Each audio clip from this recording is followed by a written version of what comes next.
के पास गई और देवता सभी लोग मिल करके विचार करने लगे।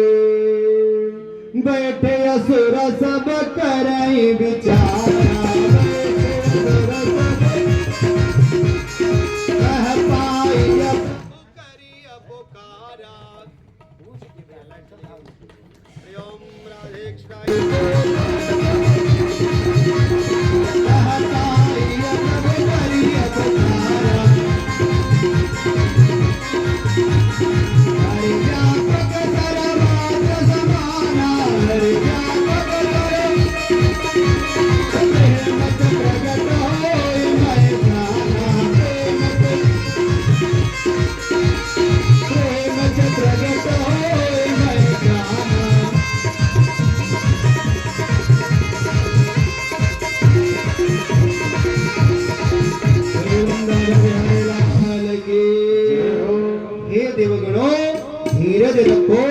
वेद ब्राह्मण साधो पृथ्वी इनसे द्वेष करने वाला शीघ्र ही नष्ट हो जाता है। सभी लोग प्रार्थना करने लगे। आकाशवाणी हुई, प्रतिज्ञा सुनकर आकाशवाणी हुई। यदा देवे सुवेदेशो गोसुम प्रेस साधोसो धर्मे मयि च विद्वेषा सवायासो विनश्यति। हिरण्यकश्यप के यहाँ कयाधो महारानी से 4 पुत्र पैदा हुए। हिरण्यकश्यप की पत्नी का नाम कयाधो था, याद रखिएगा। हो सकता है कल आपसे मैं पूछ सकूं, इसलिए ध्यान रखिएगा। प्रवचन में बताई बातों का आप लोग विशेष रूप से रोज आने वाले, रोज कथा में बैठने वाले बहुत ध्यान से कथा सुनेंगे, जिससे मैं कल जब पूछूंगा तो आप उसका सटीक उत्तर दे सके, जैसा कि आज शनि ने दिया था। कह रहे हिरण्यकश्यप के यहाँ कयाधु महारानी ने 4 पुत्र पैदा हुए उनके, सहलाद, अनुहलाद, अहलाद और प्रहलाद। प्रहलाद सबसे छोटे पुत्र थे। उसने माँ के गर्भ में ही भगवान के गुणानुवाद की कथाएं सुन ली थी, क्योंकि जब हिरण्यकश्यप तपस्या करने के लिए गया था तभी गर्भवती कयाधु को इंद्र अपहरण करके ले जा रहा था। रास्ते में नारद जी मिल करके समझाने पर इंद्र कयाधु को वहीं पर छोड़ करके चला गया था। नारद जी कयाधु को अपने आश्रम में ले आकर के वहीं पर कयाधु नित्य प्रति भगवत कथा कीर्तन सुनती। उसका प्रभाव गर्भ में पल रहे बच्चे के ऊपर पड़ा। पिता हिरण्यकश्यप की तपस्या से वापस आने पर कयाधु को घर ले आया। प्रहलाद का जन्म हुआ। बड़ा होने पर प्रहलाद को शुक्राचार्य के पुत्र चंड और अर्भक के पास दैत्योचित शिक्षा प्राप्त करने के लिए भेजा। गुरु पुत्र प्रहलाद को शिक्षा देने लगे, लेकिन उनके मन पर कोई असर नहीं पड़ा। वे भगवान भजन कीर्तन में मग्न रहते थे। एक दिन हिरण्यकश्यप ने प्रहलाद को अपने पास बुलाया और प्रहलाद ने सादर प्रणाम किया पिताजी को। प्रहलाद को आशीर्वाद दिया पिताजी ने। भुजाओं में भर कर आलिंगन करके बड़ा ही आनंदित हुआ पिता हिरण्यकश्यप। हिरण्यकश्यप प्रहलाद से कहा, बेटा तो गुरु जी से जो ज्ञान प्राप्त किया हो उसे मुझे सुना दो। नारद जी बोले, प्रहलाद बोले, ठीक है पिताजी, मैंने जो सीखा है आपको बता रहा हूँ। श्रवणम कीर्तनम विष्णु स्मरणम पाद सेवनम अर्चनम वंदनम दास्यम सख्यमाल्यो निवेदे। प्रहलाद बोले पिताजी मैंने गुरु जी से 9 अच्छी अच्छी बातें सीखी हैं। कौन कौन से? श्रवण, कीर्तन और स्मरण, पाद सेवन, अर्चन, वंदन, दास्य, सख्य, आत्मनिवेदन। रामचरितमानस में भी भगवान रामचंद्र जी सबरी से नवधा भक्ति के बारे में उपदेश दिए हैं। कैसे? प्रथम भक्ति संतन कर सका, प्रथम भक्ति संतन कर सेवा, प्रथम भक्ति संतन कर सका, प्रथम जो सररत नम कथा प्रसंगा,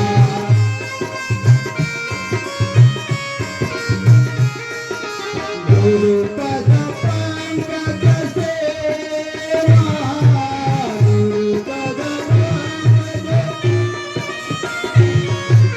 केसर भगति अमान,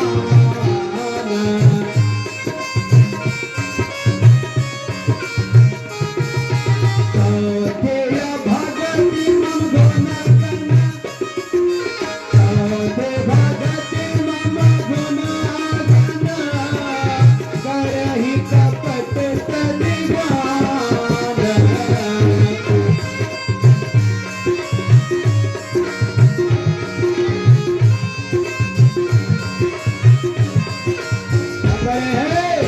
मंत्र जाप मम दृढ़ विश्वासा,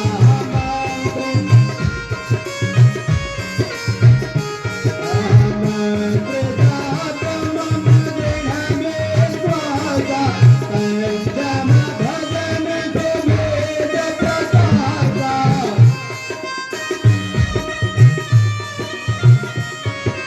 कटदम सेल विरत बहु करना, कटदम सेल निरत निरंतर सकल भगवान,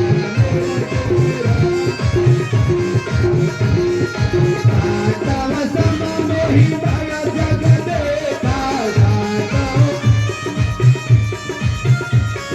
मोते संतय अधिक देखा, मोते असंतय अधिक देखा, आटव जमाला संतोषा, सपन वो नहे देखई पर दोषा, सपन वो नहे देखई पर दोषा, नवम सरल सब जन जलेला, नवम मम भरोसे ही हर सत देना, मम भरोसे ही हर सत देना।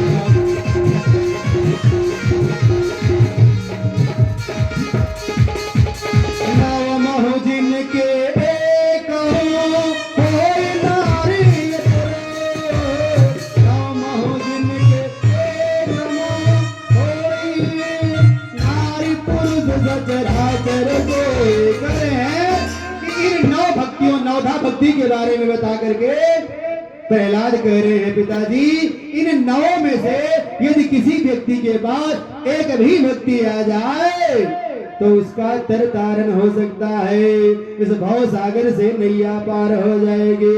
प्रहलाद के वचनों को सुनकर हिरण्यकश्यप गुरु पुत्रों को बड़ा बुरा भला कहने लगा और प्रहलाद को अपनी गोद से उतार कर फेंक दिया। ब्राह्मणों, तुमने मेरा अपमान करके शत्रु का पक्ष लेकर के मेरे पुत्र को तुच्छ शिक्षा दी है। गुरु पुत्रों ने कहा, महाराज आपका पुत्र सब पहले से ही सीखा सिखाया है, हम लोग तो बहुत सिखाने का प्रयास किए लेकिन यही हम सारे लोगों को सिखा गया। सीख कुछ नहीं पाया हमारे द्वारा बताई हुई। गुरु पुत्रों से ऐसा वचन सुनकर अपने सेवकों से प्रहलाद को मारने की आज्ञा दे दी, परंतु प्रहलाद पर कोई असर नहीं पड़ा। प्रहलाद बोले, ए दैत्यों, भगवान विष्णु तुम्हारे शस्त्रों में, तुम में, हम में सर्वत्र है, इसी कारण तुम्हारे शस्त्र मुझ पर असर नहीं कर रहे हैं। अनेक यातनाएं देने पर भी जब प्रहलाद नहीं मरे तो गुरु जी के पास ले जाकर के छोड़ दिया। गुरु ने प्रहलाद को मारने के लिए कृत्या का प्रयोग किया। उस कृत्या ने प्रहलाद को मारने के लिए त्रिशूल हाथ में लेकर प्रहलाद की छाती में मारा, लेकिन वह त्रिशूल ही छिन्न भिन्न हो गया। जिसके रक्षक भगवान स्वयं हो, उसे भला कौन मार सकता है। वैसे भी आत्मा अजर अमर होए, आत्मा अजर अमर होती है, वह कभी मरने वाली नहीं है। न में मृत्यु शंका न में जाति भेदा, पिता नैव मेनेव माता न जन्म। आत्मा कहती है न में मृत्यु शंका न में जाति भेदा, पिता नैव मेनेव माता न जन्म, न बंधुर पिता गुरुर्नैव शिष्यः, चिदानंद रूप शिवोऽहं शिवोऽहम्।